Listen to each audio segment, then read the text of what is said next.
এই বিপদ মুসিবত থেকে পরিত্রাণের উপায় কি সেগুলো আমরা জানব, কিভাবে আমরা বাঁচতে পারি। এই বালা মুসিবত থেকে উত্তরণের দুটি পদ্ধতি রয়েছে। একটি হচ্ছে এই বিপদ আপদ মুসিবত আসার পূর্বে কতগুলো করণীয় রয়েছে, আর যদি এসেই যায় আপনার আমার উপরে যদি বিপদ আপদ মুসিবত এসেই পড়ে এরপরে করণীয় কি। তো সর্বপ্রথম আমরা জানব বিপদ আপদ মুসিবত আসার পূর্বে আমাদেরকে কি করতে হবে, কি করণীয় রয়েছে আমাদের। এক নম্বরে আল্লাহ রব্বুল আলামিনের আদেশ নিষেধ পুঙ্খানুপুঙ্খানুভাবে পরিপূর্ণভাবে মেনে চলা। কি করা? একেবারে আল্লাহ রব্বুল আলামিনের আনুগত্যশীল, তার রাসূলের আনুগত্যশীল উম্মত হওয়া। একেবারে আল্লাহ তাআলা যেটা বলেছেন সেটা করা, যা থেকে বারণ করেছেন তা থেকে বেঁচে থাকা। আমরা হাদিস থেকে জানবো, রাসূল সাল্লাল্লাহু আলাইহি ওয়াসাল্লাম ইবনে আব্বাস রাদিয়াল্লাহু তাআলা আনহুকে বলেন, ইয়া গুলাম ইন্নী উআল্লিমুকা কালিমাত, আমি তোমাকে কিছু বাক্য, কিছু কালেমা আমি শিক্ষা দিব, সেটি যদি তুমি শিক্ষা গ্রহণ করো, শিখো, তাহলে আল্লাহ রব্বুল আলামিন তোমাকে কি করবেন? হেফাজত করবে। কি সেই কালিমাগুলো, কি শিক্ষা দিয়েছেন ইবনে আব্বাস রাদিয়াল্লাহু তাআলা আনহুকে আল্লাহর রাসূল, সেটি আমরা জানব। আল্লাহর রাসূল বলেন, ইয়া গুলাম ইন্নী উআল্লিমুকা কালিমাতিন, হে আমার প্রিয় বৎস, আমি তোমাকে কিছু কালিমা শিক্ষা দিব। ইহফাজিল্লাহ ইয়াহফাজকা, তুমি যদি আল্লাহ রব্বুল আলামিনের আদেশ নিষেধগুলো মেনে চলো, তাহলে আল্লাহ রব্বুল আলামিনও তোমাকে সকল প্রকার বালা মুসিবত থেকে হেফাজত করবে। সুবহানাল্লাহ। এক নম্বরে কি শিক্ষা দিয়েছে? ইহফাজিল্লাহ ইয়াহফাজকা, আল্লাহর হেফাজত করো। আল্লাহর আবার হেফাজত করবে কিভাবে? অর্থাৎ আল্লাহর আদেশ নিষেধ মান্য করার মাধ্যমেই আল্লাহর আনুগত্যশীল হও। ইয়াহফাজকা, আল্লাহ রব্বুল আলামিনও তোমাকে সকল প্রকার বালা মুসিবত থেকে কি করবেন? হেফাজত করবেন।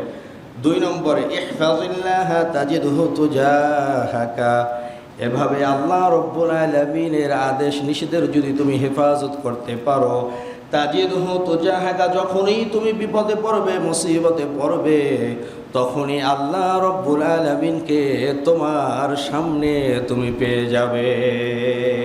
সুবহানাল্লাহ। ইহফাজিল্লাহ তাজিদহু তুজাহাকা, আল্লাহর আদেশ নিষেধ মেনে চললে আল্লাহ তাআলাকে সকল প্রকার বিপদ মুসিবতে তুমি কি পাবে?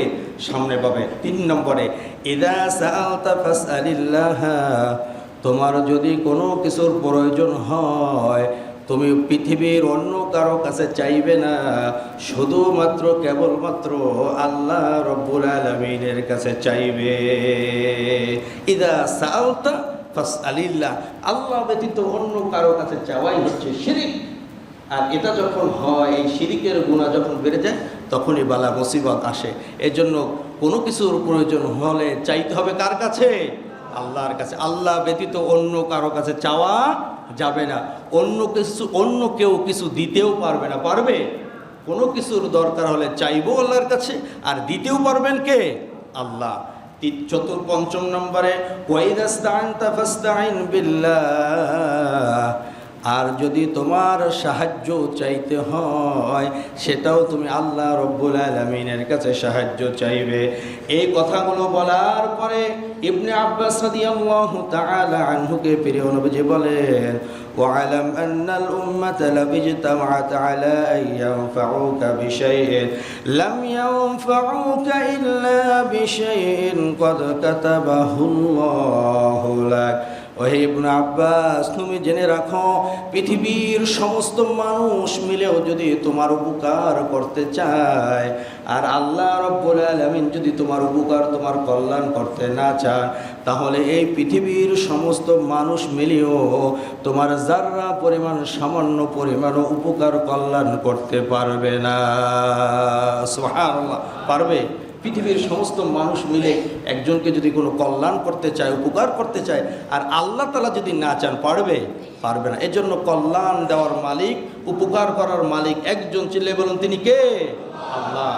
এরপরে আরো বলেন, ওহে ইবনু আব্বাস, আমার প্রিয় বৎস, ওয়ালা বিজতামাউ আলা ইয়াদুররুকা বিশাইইন লাম ইয়াদুররুকা ইল্লা বিশাইইন কদ কাতাবাহুল্লাহু আলাইক। পৃথিবীর সমস্ত মানুষ মিলেও যদি তোমার কোনো ক্ষতি করতে চায়, তুমি জেনে রাখো পৃথিবীর সমস্ত মানুষ মিলেও তোমার যাররা পরিমাণ, সামান্যতম পরিমাণও ক্ষতি করতে পারবে না যদি আল্লাহ তাআলা না চান। সুতরাং ক্ষতিও যদি হয়, উপকারও যদি হয়, সব কিছু একজনের পক্ষ থেকে হবে। তিনি কে? আল্লাহ। এই জন্য তুমি ভয় করবে আল্লাহ তাআলাকে, সাহায্য চাইবে আল্লাহ তাআলার কাছে, কোনো কিছু প্রয়োজন হলে চাইবে আল্লাহ তাআলার কাছে, আর আল্লাহ রাব্বুল আলামিনের আদেশ নিষেধ সব কিছু মান্য করবে, পরিপূর্ণভাবে আল্লাহর আনুগত্যশীল হবে। এটা যখন তুমি করতে পারবে, আল্লাহ তাআলা কি উপকারকারী হিসেবে মানবে, ক্ষতিকারী হিসেবে মানবে, সব কিছুর মালিক আল্লাহ, তখন আল্লাহ তাআলা কি তুমি যে কোনো বিপদ মুসিবতে, আপদে বিপদে তোমার সাহায্যকারী হিসেবে তুমি সামনে পাবে। সুতরাং বালা মুসিবত আসার পূর্বের 1 নম্বরে করণীয় হচ্ছে আল্লাহ রব্বুল আলামিনের আনুগত্যশীল বান্দা হওয়া, আল্লাহ যা বলেছেন তাই করা, আল্লাহর আদেশ নিষেধ কি করা? মেনে চলা। 2 নম্বরে উত্তম চরিত্রের অধিকারী হওয়া, উত্তম চরিত্রের অধিকারী হওয়া।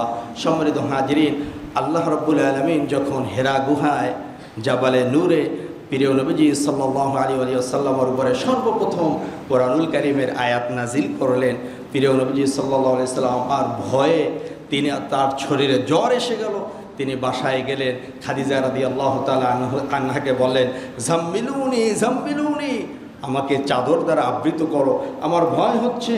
ফাজাম্মিলুহু হাত্তা যাহাবা আনহুর রাউ। আর খাদিজা রাদিয়াল্লাহু তাআলা আনহা তাকে চাদর দ্বারা আবৃত করলেন, অতঃপর তার সংখ্যা, তার ভয় দূর হয়ে গেল। এরপরে ফাকাল আলী খাদিজাতা ফাদাখাল আলা খাদিজাতা, খাদিজা রাদিয়াল্লাহু তাআলা আনহাকে সব ঘটনা খুলে বললেন।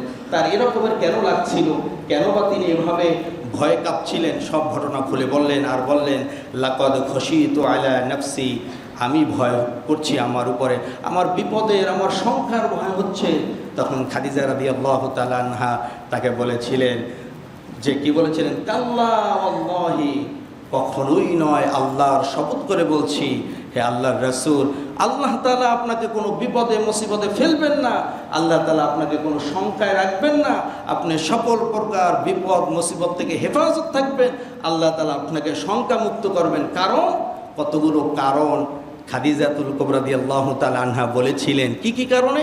তিনি বলেছিলেন যে, ইন্নাকা লাতাসিলুর রহিম, আপনার ভিতরে রয়েছে আত্মীয়তার সম্পর্ক বন্ধন করার আমানতদারিতা। বলি না সুবহানাল্লাহ। আপনি কখনো আত্মীয়তার সম্পর্ক ছিন্ন করেন না, আপনি আত্মীয়তার সম্পর্ক বজায় রাখেন। সুতরাং সকল প্রকার বিপদ আপদ মুসিবত থেকে রক্ষা করার থাকার একটি আমল আমরা পেলাম, যে আত্মীয়তার সম্পর্ক আমরা কি করব না? ছিন্ন করব না, আত্মীয়তার সম্পর্ককে আমরা বজায় রাখবো। 2 নম্বরে খাদিজাতুল কুবরা রাদিয়াল্লাহু তাআলা আনহা প্রিয় নবীজিকে বলেছিলেন, ওয়া তাহমিলুল কাল্লা, হে রাসূল, আপনি হচ্ছেন দুস্থদের বোঝা বহন করেন। আপনি কি করেন? দুস্থদের বোঝা বহন করেন, অর্থাৎ মানুষের দুঃখ কষ্ট এগুলো লাঘব করেন, সহজ করেন।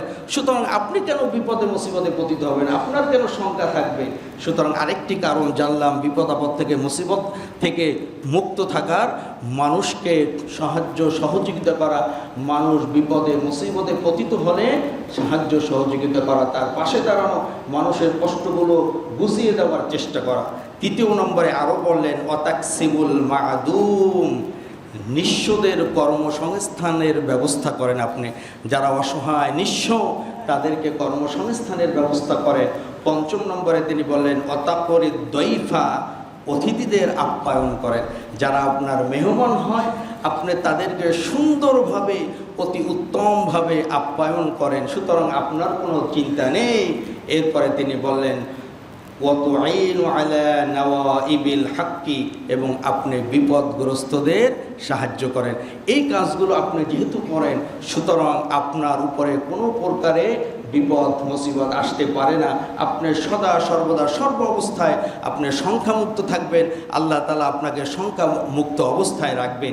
এই হাদিসের ব্যাখ্যায় ইমাম নববী রাহিমাহুল্লাহ বলে, قال العلماء رضي الله عنهم معنى كلام خديجة رضي الله تعالى عنها।